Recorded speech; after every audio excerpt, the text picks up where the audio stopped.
But right now, it's a red market this afternoon. There, if you take a look at the color on the screen there, we see neutral. Yeah, we've gone from greedy to neutral at this point. So investors are not as bullish as they were a few weeks ago. So now they're kind of on the fence at this time, not bullish, not bearish, just in the middle. They're looking for some price action. Let's look at the top headlines this afternoon. We're seeing Bitcoin miners are facing financial squeeze now with the mining reward cut from 6 Bitcoins per block to about 3 Bitcoins. They also see a top voice in the financial industry, Peter Schiff, there talking about Bitcoin would hit about $59,000 soon if $60,000 doesn't hold. And we're seeing Canada, Trudeau's proposing 67% capital gains tax on crypto traders at this time. I think it's about 50% currently, but now looking to increase that to about 67%. Let's bring in Chimezie Chuta now. He's the founder of Blockchain Nigeria User Group, joining me via Zoom. Great to have you on the show.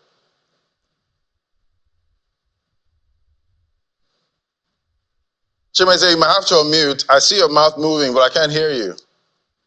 Let's try again. Oh, fantastic. Yeah, have you now. Yeah, so thanks for having me, Ladi. Always a pleasure to be on your show. Always great to have you. So now the rewards have been cut from 6 BTC to 3 BTC for each block mined. So it looks like it's getting less profitable, to mine Bitcoin. But I want to believe the miners are used to this now. This is not the first halving.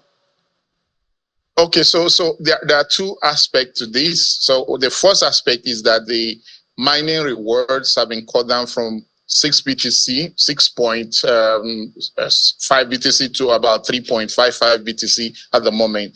And on the other side, you also see an increased difficulty in mining, because what the Bitcoin protocol does is to make it more difficult for you to be able to mine Bitcoin. And even if you're mining the Bitcoin, you'll mine much less than what you used to mine before the halving itself. So the miners have to be, they're currently grappling with the fact that they are getting less money out of the mining blocks, and also have to do maybe twice the amount of work that they needed to do to mine that half that they are getting. So it's really a predicament. Yeah, and I'm wondering, do we have any Bitcoin miners in Nigeria? And definitely, you don't want to be mining Bitcoin if you're in Band A.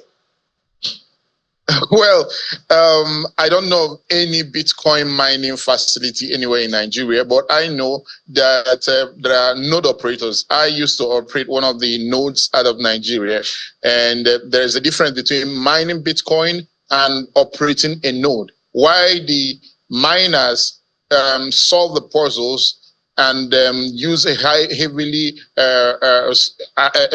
integrated specific machines to mine Bitcoin and confirm transactions, the node operators document every single transaction that is done on the Bitcoin. So they don't need to have mining rigs and all those application-specific mining equipment that miners use. So in Nigeria, you can see a few node operators, but I don't definitely know of anybody who is currently mining Bitcoin in Nigeria. Exactly. Well, let's look at some calls at this time. Everyone's expecting a big pump, post-halving. But we see Peter Schiff is saying $59,000 could be next for Bitcoin. But I guess the question now is, has Bitcoin reached the peak for this cycle?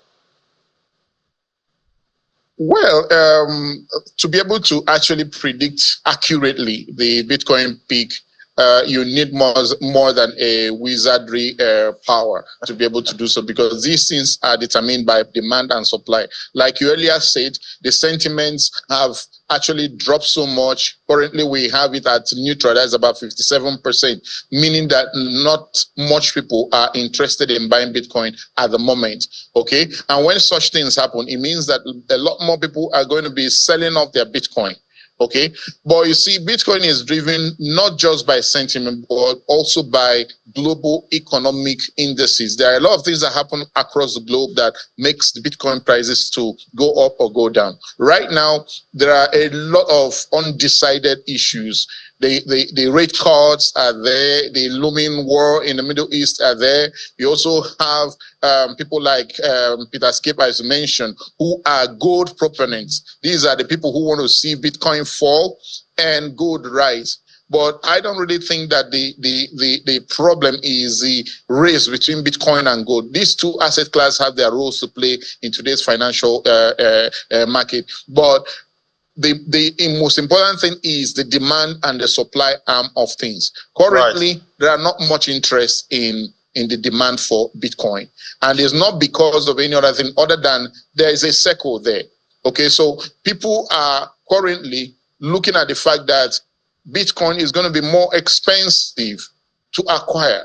And because it's going to be more expensive, there's not much interest in putting their money to it. So the next thing that we are expecting is for fundamental factors that will create a global movement for the asset to happen before we can see that sporadic move of Bitcoin again. All right, I guess we'll keep tracking to see if investors in this market actually smile post-halving. Thank you so much, Chimezie Chuta, founder of Blockchain Nigeria User Group. Thank you.